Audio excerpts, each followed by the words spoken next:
Hello family and friends, good morning, Ram Ram Sharan है। आप सभी का स्वागत है हमारे न्यू व्लॉग में। Welcome to our new vlog. तो भाइयों, आज की शुरुआत न्यू होती है। मैं उठा सवेरे, सीधा चढ़ गया छत पे योगा करने खातर। फिर क्या, ठंडी हवा थी और धूप में बड़ा ही मजा आ गया। योगा करने में आया घना मजा। फिर मैं नीचे उतरा, तब तक आराध्या लिपटी पड़ी थी नींद में, मतलब सोई पड़ी थी। मन ने भी सोचा, मगा भाई झटते नहा धो के तैयार हो जा, तब तक आराध्या उठे। फिर मैं आया नहा धो के, आराध्या उठी मिली। मन ने कहा भाई चल, मगा भाई। तो आराध्या और मैं चल दिए फिर अपना पूजा पाठ करना। तो पूजा पाठ में आगे घनी मस्ती मजाक शोर शराबे और घंटी बंटी बजा के हम पहुंच गए ब्रेकफास्ट खातर। देखा भाई आराध्या की मम्मी लगी पड़ी थी नाश्ता बनाने खातर। मैंने कहा अच्छा भाई ठीक है। तो नाश्ते में भाई आराध्या की मम्मी रेडी थी, तब तक मैंने आराध्या ने करी अपनी मस्ती शुरू। आराध्या आज मेरे भाई कमर पे चढ़ के भाई साहब घूम रही थी। बोला पापा करा दो भाई साहब पूरे कमरे की सैर। मैं क्या था, मैं आराध्या भाई चटाई के गुत्तम गूत और अपना कर रहे थे घने मजे। तब तक आगे हमारा नाश्ते। आज नाश्ते में बना रखा था मैडम ने कतई कचूता नाश्ता ठाडे वाला। आज था नाश्ते में रोटी चावल दाल और रायता। रायते में तो कतई धनिया पुदीने के घोट्टे सी मार रखे थे, दूर से आवाज आ रही थी मिक्सी की। मगर भाई आज तो किचन में तगड़ी कार्रवाई चल रही। सबसे पहले रगड़ा भाई नायता। रायते में भाई साहब घूंट मार मुर के देखा, हाँ भाई कतई टेस्ट एंडी था। एंडी रायते की आधी कटोरी चट करके फिर अगले में बाटा लगाया। फिर खाई दाल चावल और रोटी रगड़ रगड़ के भाई दिल को मिली तसल्ली। कतई एकदम दिल बाग बाग हो गया। फिर लगना था भाई साहब इसके बाद कार्यवाही करने के बाद अपने काम पे। आज था हमारा वर्क फ्रॉम होम डे। आज हमने स्टार्ट करा अपना वर्क फ्रॉम होम अलग अपने सेपरेट कमरे में जाके।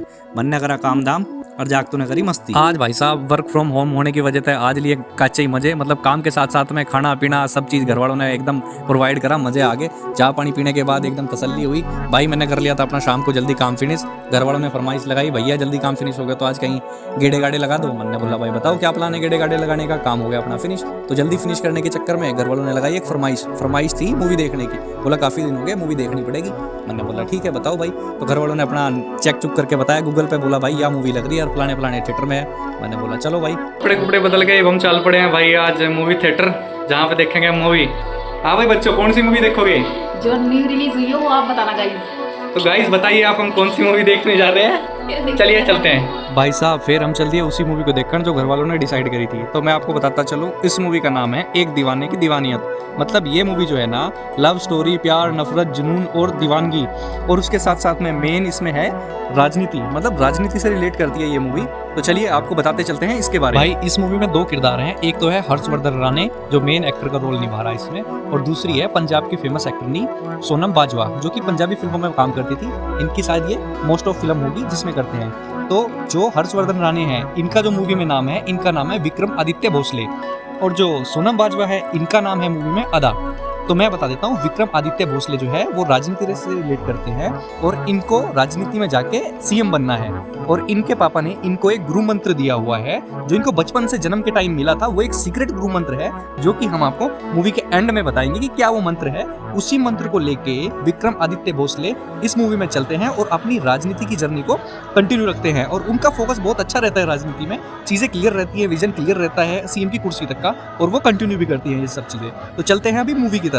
तो मूवी में मेन क्या है, विक्रम आदित्य भोसले जो है वो राजनीति में अपना करियर बना के रखे हैं और बहुत बढ़िया से निभा रहे थे उसको। फिर फिल्म में ट्विस्ट आता है, विक्रम आदित्य भोसले को प्यार हो जाता है अदा यानी कि सोनम बाजवा के साथ में।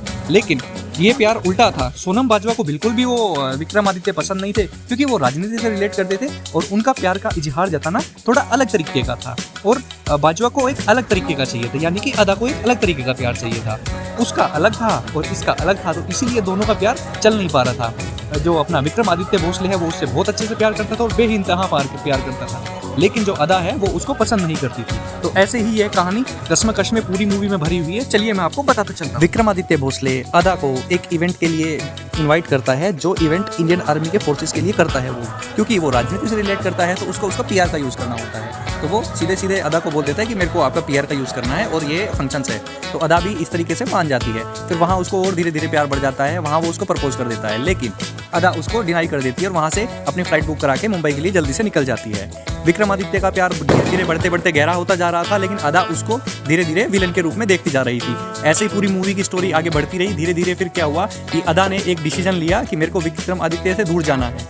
तो उसने एक इवेंट होने वाला था वहाँ पे दशहरे का, तो उसने ऐसा बोला कि दशहरे के इवेंट पे जो भी विक्रम आदित्य भोसले को मारेगा उसको वो एक सरप्राइज चीज देगी। अदा यानी कि सोनम बाजवा के इस स्टेटमेंट को सुनकर उनके फैन फॉलोवर्स भड़क गए, ऐसा मूवी में दर्शाया गया है।